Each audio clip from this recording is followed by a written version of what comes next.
Olá, o programa 40 Minutos está no ar. Hoje entrevistando o empresário Olivo Antonioli, mais conhecido por Zanin. Zanin, seja bem-vindo ao nosso programa, é uma satisfação recebê-lo. Você, se alguém te procurar por Olivo Antonioli aqui em Foz do Iguaçu, vão saber que é você? Agora já tem bastante gente que está sabendo que sou eu, né? Mas antigamente, na década de fim de 70 até final de 80, pouca gente sabia quem era o Olivo Antonioli, mas 90% era Zanin. Até duplicatas em banco eu pagava, Olivo e Zanin, não tinha nada a ver comigo, né? Até duplicatas em branco? Mas só que em banco eu pagava. Bom. Os emitentes, pela modéstia e a amizade que a gente tinha, eles preenchiam e passavam sem aceite e levavam para o banco cobrava, pagava normalmente. E esse Zanin, da onde provém esse apelido? O Zanin vem do sobrenome da minha mãe. Quando Sim. eu era muito pequeno, eu saí de casa com 12 anos de idade, muito jovem, e eu fui fazer a vida e morei um tempo com parentes, né? E ali, os meus tios, o sobrenome Zanin, e chamavam por Zanin, né? E aí, numa época, até falavam, o Zanin, o Zaninzinho, eu era ainda meio crianção, né? Uhum. Aí, quando eu comecei a sair sozinho, sou Zanin, inclusive em 71, quando foram me buscar lá em Erechim, para vir para Foz do Iguaçu, foi quando eu vim para cá, foram buscar o Zanin lá, não foram buscar o Olivo Antonioli. O meu nome era conhecido por Zanin já desde aquela época. E quando Zanin cheguei é aqui, italiano também, né? é nome italiano também. Sim. Meus 4 avós eram italianos, né? Então, quando chegou o Zanin em Foz do Iguaçu, foi Zanin, e até saberem meu nome, só quem me conhecia, tinha acesso ao meu documento, sabia que eu era Olivo Antonioli.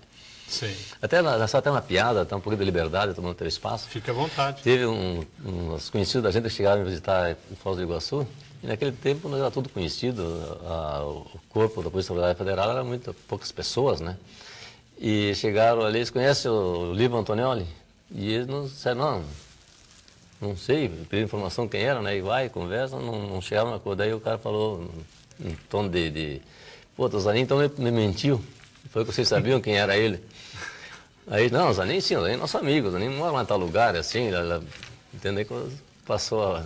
Você vê como marca, né? Um apelido, fica difícil daí. Eu agradeço muito por esse apelido, que me dei bem, inclusive minhas empresas, todas elas, na época que tinha empresa, todas elas tinha com o Zanin junto, né? O Zanin é um nome simpático, um nome de guerreiro, né? Te deu sorte, então, esse nome.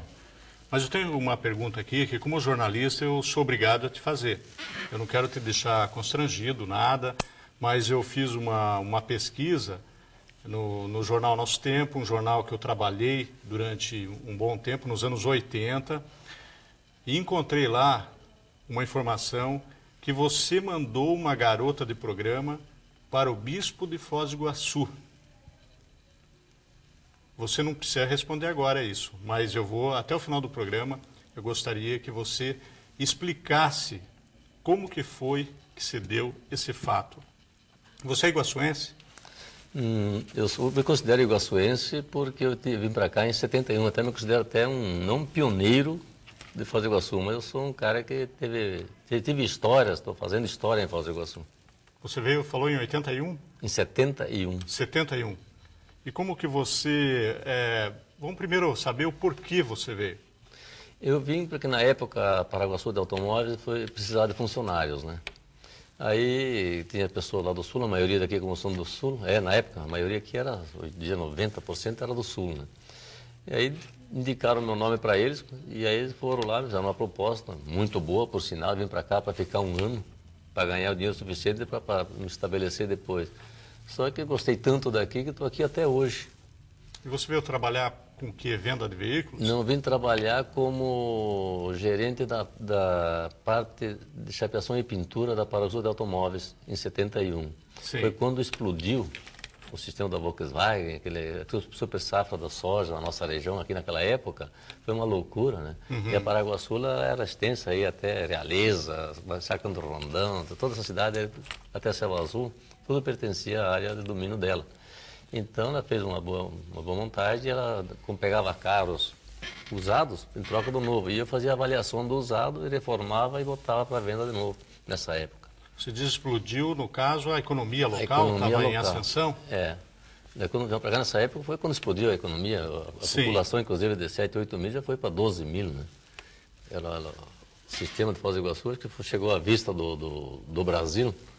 Então, na Foz do Iguaçu, até então, acho que já estava meia... Não tinha telefone, não tinha televisão, não tinha nada. Era muito difícil a vida aqui. E essa época foi quando surgiu, chegou a telefonia, a televisão, quem tinha antena alta conseguia pegar bem também.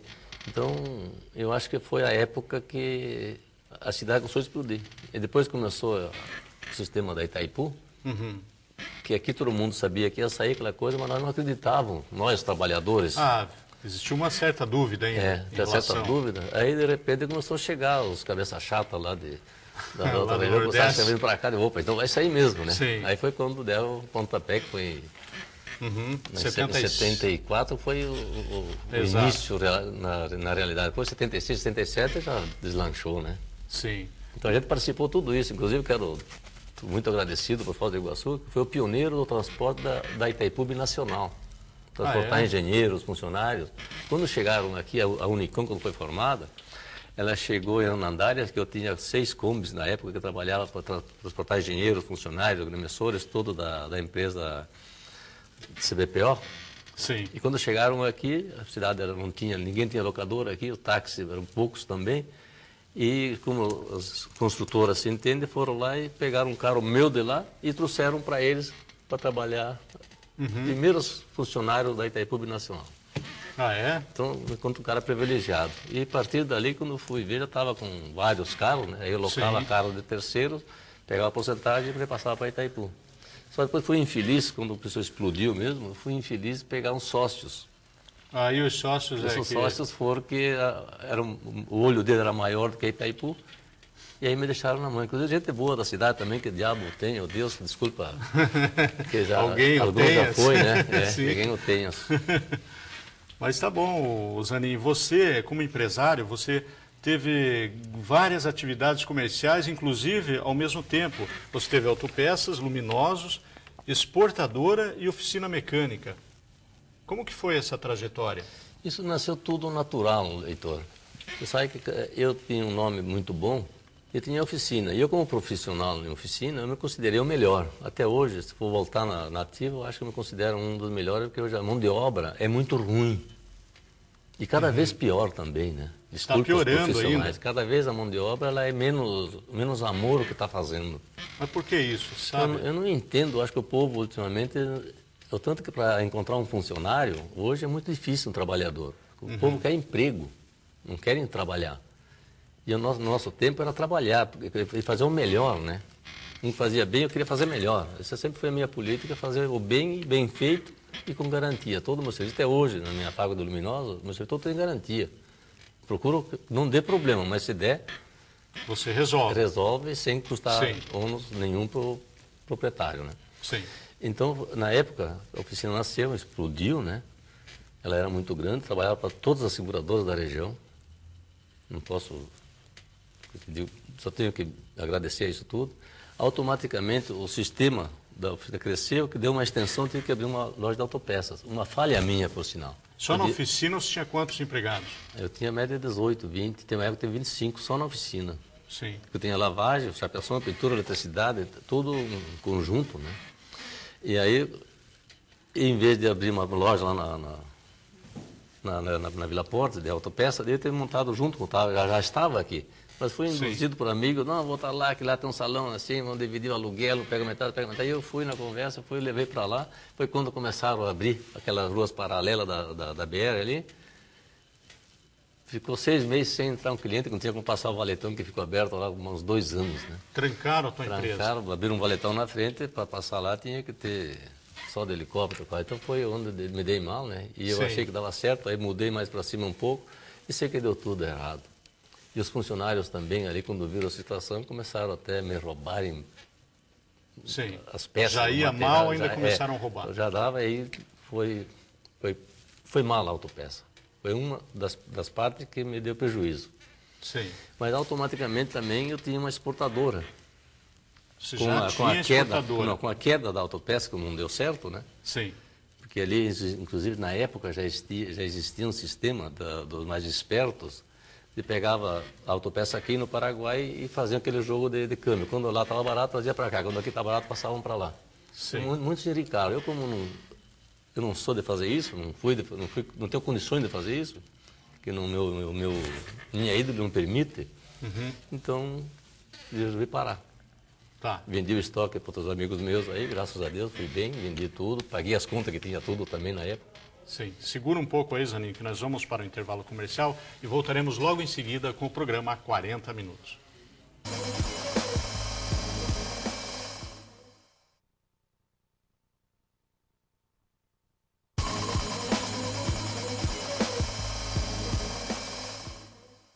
O programa 40 Minutos está de volta, hoje entrevistando o empresário Olivo Antonioli, mais conhecido como Zanin. Zanin, não esqueça, daqui a pouco você vai falar sobre a garota de programa que você enviou para o bispo de Foz do Iguaçu. Está preparado para isso, né? Vai se preparando. São fatos que aconteceram, né? Então, é bom que a memória seja reativa e o povo saiba o que aconteceu em Foz do Iguaçu. Sim. Mas me diga uma coisa, nós estávamos falando do comércio, você teve 4 empresas, e as 4 empresas, hoje você trabalha com o que, afinal? Você ainda tem algumas? Eu estou até preocupado com Foz do Iguaçu. Talvez o Brasil todo esteja assim, como a gente pouco viaja, não sabe o movimento dos outros lá fora ainda. Eu acho que Foz do Iguaçu é uma das melhores cidades que nós estamos tendo no nosso Brasil. À época, a gente trabalhava, tinha 3, 4 empresas, todas elas funcionavam, me davam um lucro.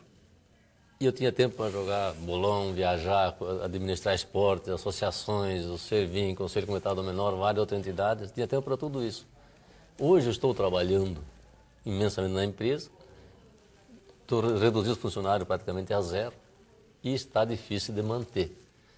E se o nosso mal de Foz do Iguaçu, eu penso ainda que foi o mal, o nosso câncer foi falta de políticos autênticos. Que a maioria que passou por aqui legislaram quase todo em causa própria. Poucos levaram o Foz do Iguaçu para fora, ou trouxeram condições de alguma coisa. Ninguém brigou por Foz do Iguaçu.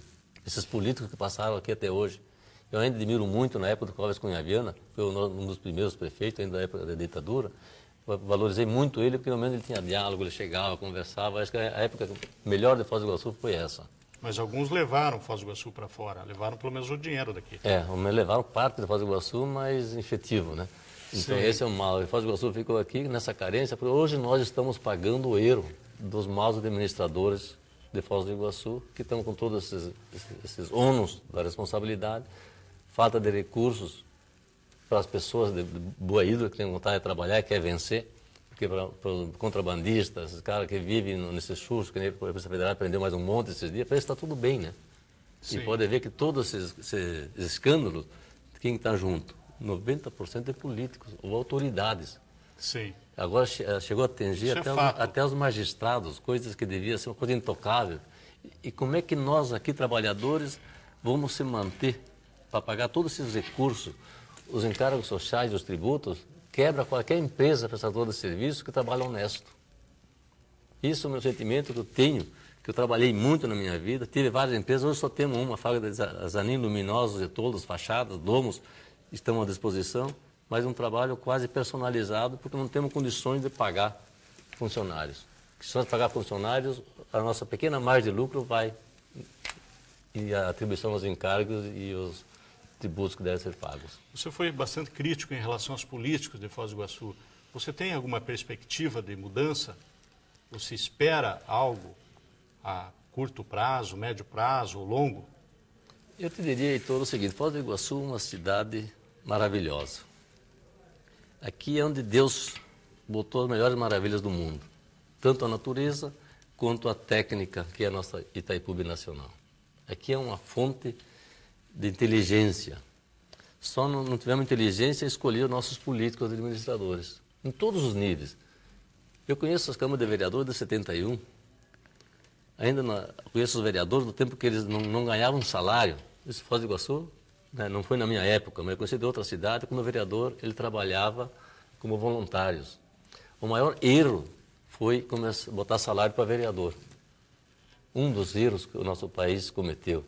E aumentar frequentemente também. E aumentar o número de vereadores, aumentar o sistema. Então, se esses vereadores, na época, tivessem feito projetos para a Foz do Iguaçu, levado a Foz do Iguaçu para fora, que a 90% deles, vereadores ficaram 24 anos no poder aqui, já estavam ali só naquele feijão e arroz, não sabiam nem o que estavam fazendo, não sabiam nem o que precisavam fazer, iam lá só para cumprir horário. Vereadores com 2, 3 empregos, ganhavam salário do batalhão, salário da prefeitura, salário como profissional, salário da aposentadoria. Então é uma coisa difícil para Foz do Iguaçu. Eu gosto de pessoas que não têm interesse em legislar por Foz do Iguaçu. Mas, Aninha, você não percebe que existem políticos bem intencionados e que entram lá e daí, se não obedecer uma certa manobra, se torna ingovernável o município por causa dessas pressões e também interesses políticos que são muito grandes? Por isso que as pessoas de bem, ultimamente, não querem se envolver na política. Eu também, há muito tempo, não quero se envolver na política, porque elas não confiam em si, elas acham que chegam lá vão ser corrompidas. Eu acho que as pessoas que têm um ideal, que têm uma proposta, que quer servir a comunidade, ela tem que ter a capacidade de chegar e impor a opinião dele, a capacidade e a qualidade que ele tem.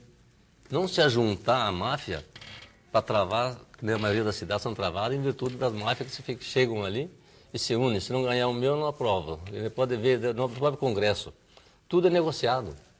Mas por isso que muitas pessoas de bem se afastam. Quando estão na política, você vê elas saírem. Esse é o nosso grande mal. Exato. Porque não querem compactuar com muitas coisas. Mas você está falando no Servim, que você trabalhou no Servim. O que é esse Servim? Acontece o seguinte, na época, em 70, no início de 74, 75, por aí, nós tivemos problemas em Foz do Iguaçu com menores, né? Já vinha desde aquela época, então. E como a gente sempre foi ligado ao colégio das irmãs, meus 4 filhos todos estudaram ali, do início até o 2º grau, então a gente tem um conhecimento muito grande. E a época, a irmã Agenora, que eu admiro muito ela nos convidou mais algumas pessoas, né, para nós formarmos uma associação para manter esse sistema comunitário. E foi como foi feito o Servim. Então, o Servim foi formado, com pessoas de bem na época, toda pessoa, a irmã sabia quem era também. Sabia é uma sigla do quê? É Serviço de Valorização e Integração do Menor. E acabou por quê? Acabou servindo em virtude de algumas...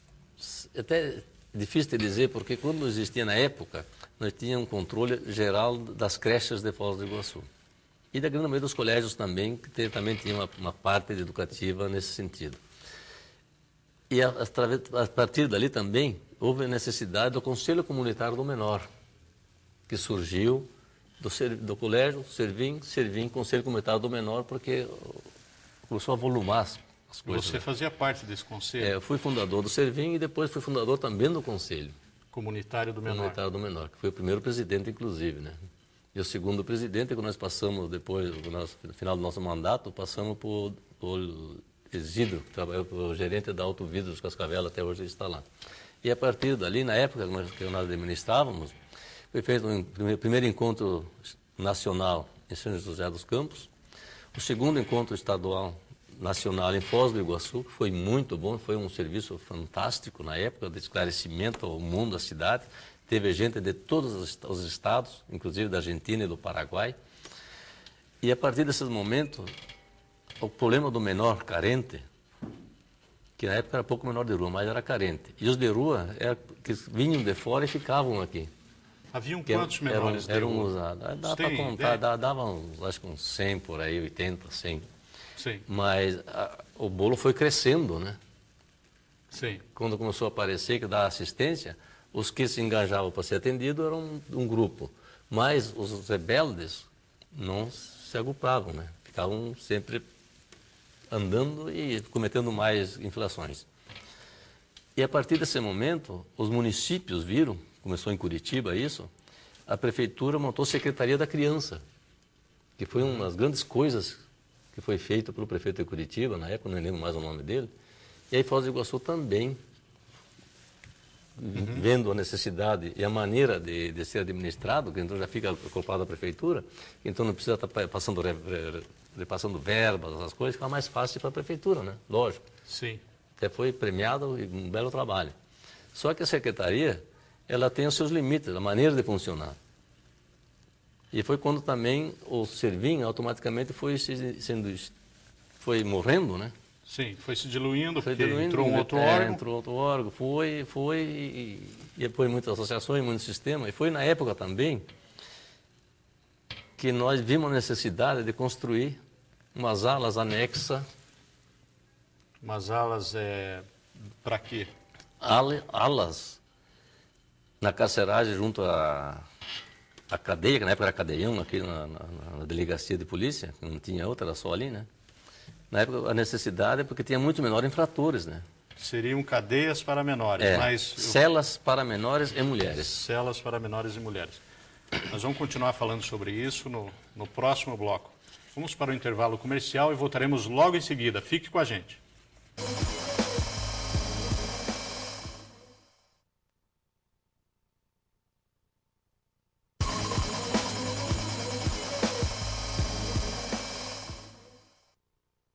O programa 40 Minutos está de volta.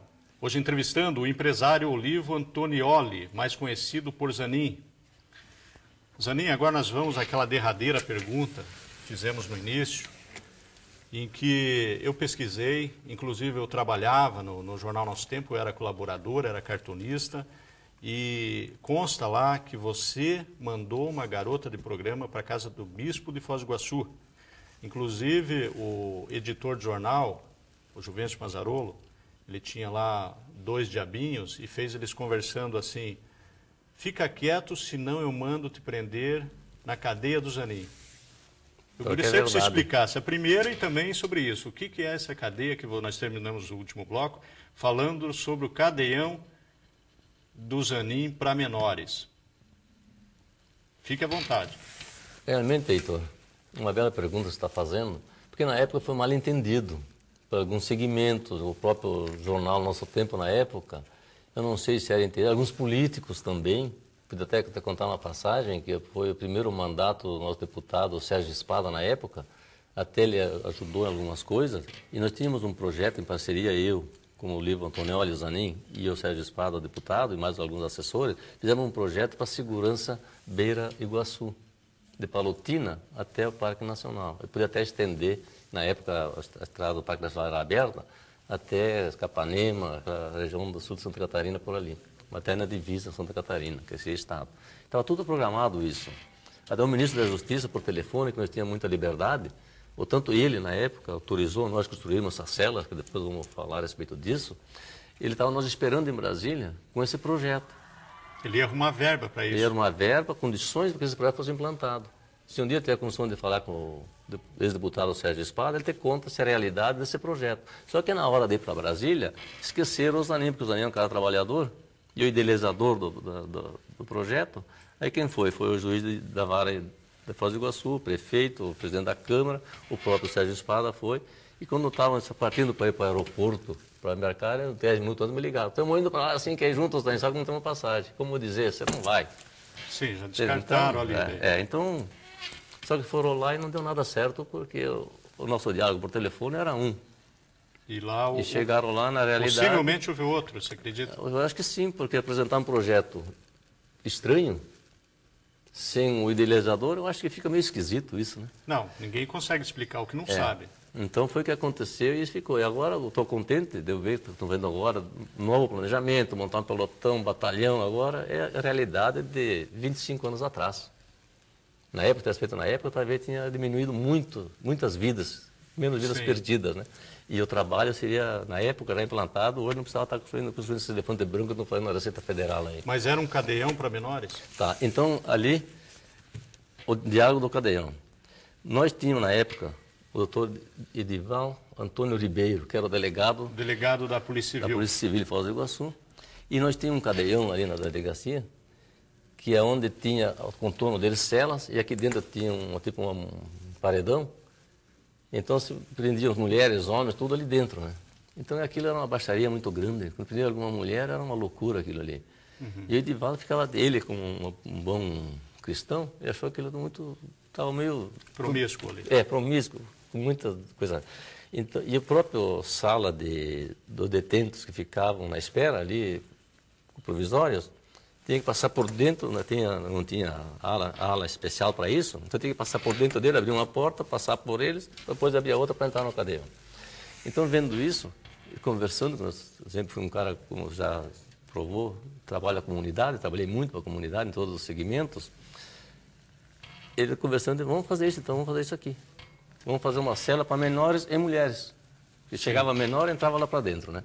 Ele num pernoite ali dentro, ele aprendia junto com aqueles bandidos ali, que nem uma faculdade de 5 anos para direito, na vida do crime. Sim. E vendo esse lado, então nós tentamos. Mas vocês pegavam os menores, não tinham onde colocar, e daí colocavam junto com os bandidos? Junto com os bandidos, na época. O que você queria, então, era colocar celas independentes. Independente para menores e mulheres. E foi isso que nós conseguimos. Falando com o Ministério da Justiça, nós autorizou construir essas celas, oficial. Sim. Conversamos na época com o governador do Estado, ele entendeu a necessidade, se comunicaram entre ele e o ministro também, e autorizaram a construir. Só que o governo do Estado pagou a empreiteira, que fazia obra para o Estado, e ele jogou a responsabilidade em nós de colher todo o material, doação. E a sociedade concordou em fazer Mais isso? uma maravilha. Toda a sociedade? Todas as pessoas que eu pedi apoio me ajudaram. Sim. Os empresários foram fantásticos. Um melhor que o outro. Só teve um aí que tentou dar a doação, mas depois ele queria morder em cima.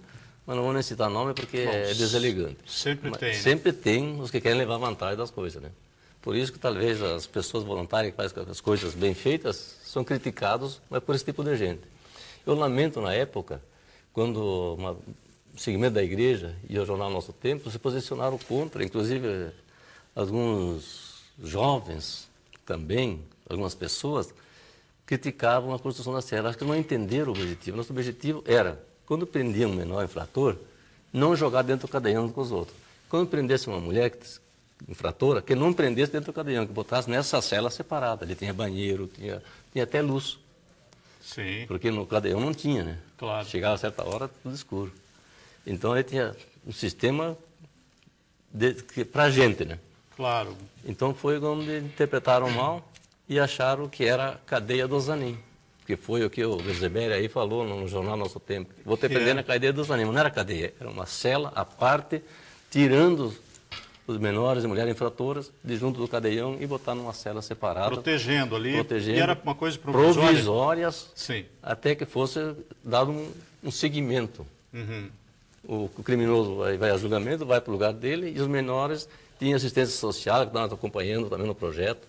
Essa sala ficava ali, tinha uma sala para assistência social no lado. Prendesse hoje à noite o infrator, amanhã a assistência ia lá, ia conversava, encaminhava, via com uma viatura, ganhamos da Receita Federal, para pegar esses menores, levar de volta para a família, com termo de compromisso de entrega para o pai e a mãe, com a responsabilidade de tomar conta deles e cuidar deles. Se voltasse de novo, aí tinha outro sistema de punição. Sim. Reincidente tinha... Reincidência tinha outro tipo de... Mas aonde que entra o bispo nessa história? Essa história aconteceu o seguinte, essas cadeias não estavam prontas ainda, e estava aquela polêmica, que ninguém queria que construísse, ninguém não. Tentaram até embargar as obras, né? Sim, o jornal se posicionou contra e também e a igreja. Inclusive a igreja, o nosso querido Dom Olívio, na época, num domingo, ele anunciou todas as igrejas que pertenciam à diocese, comunicando esse fato. Sim. Passou no sermão, na missa do domingo. Criticando. Eu não sei se foi criticando ou se posicionaram contra, que estava errado prender menores. Uhum. Eu não estava aprendendo, como já foi explicado, não estava aprendendo, era só recolher até encaminhar isso. Certo. A partir desse momento, o sistema estava em andamento, menores à vontade, infratores, e chegou gente de fora, que na época usavam muito, a maioria dos menores que estavam aqui era contrabandistas que vinham de fora, os caras que se aproveitavam e traziam pessoas.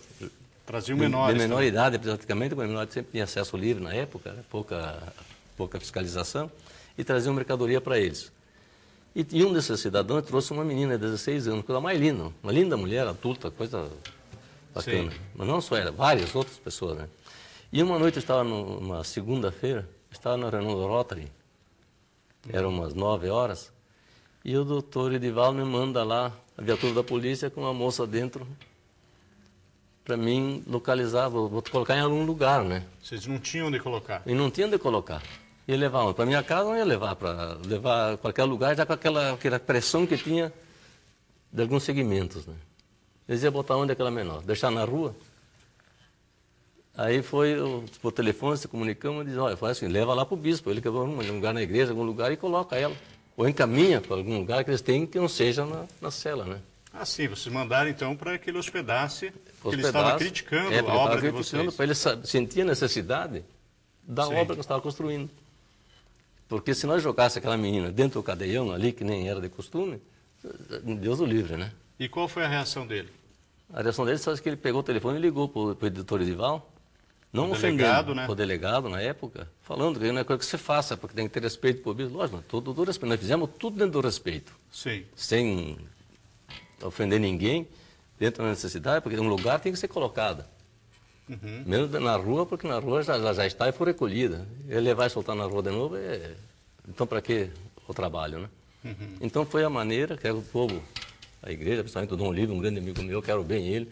Na época foi uma polêmica que levantaram, ele e o jornal, mais algumas pessoas da comunidade, e eu diria até alguns políticos que tinham interesse porque achavam que as pessoas voluntárias não tinham o direito de fazer alguma coisa sem ter o aval deles ou usar o nome deles.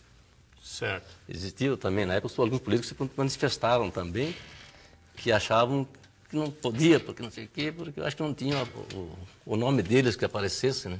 Sim. Então isso está esclarecido aí. Eu penso que está esclarecido, só quero, se alguém pensou para o lado errado, não foi. Inclusive, Sim. eu deixo aí Edival Antônio Ribeiro como testemunha desse fato que aconteceu. É bom a comunidade de Foz do Iguaçu saber que esse problema do menor de rua, menor carente, não é de hoje, são 25 anos atrás aconteceu isso. Sim. Se na época tivesse dado seguimento a esse nosso projeto, tanto esse quanto o Batalhão da Fronteira, hoje nós estávamos aqui no Mar de Rosas. Tenho certeza que nós não tinha comunidade um monte de vida, não precisava o governo gastar tanto dinheiro com fiscalização para chegar onde está chegando hoje, atrasado por 25 anos. Zanin, você tem muita história, você foi presidente do Rotary, presidente da Liga Iguaçuense de Futebol, eu sei que você tem muita coisa para contar, mas vamos voltar a nos encontrar em outro programa, tá ok? Fica à tua disposição, Heitor, naquilo que eu puder divulgar a comunidade. Eu acho que é bom voltar um pouco na história, né? Sim. Porque Foz do Iguaçu tem muitas histórias, não é só eu que tenho essa pequena história, tem muitas pessoas que sabem mais coisas do que eu e que talvez as nossas novas gerações que estão chegando aí, era bom que soubessem um pouco da história de Foz do Iguaçu. Tá ok. Obrigado, então, pela presença em nosso programa. Eu agradeço. Tá? E o programa 40 Minutos termina aqui. Obrigado pela teleaudiência e um teleabraço para você.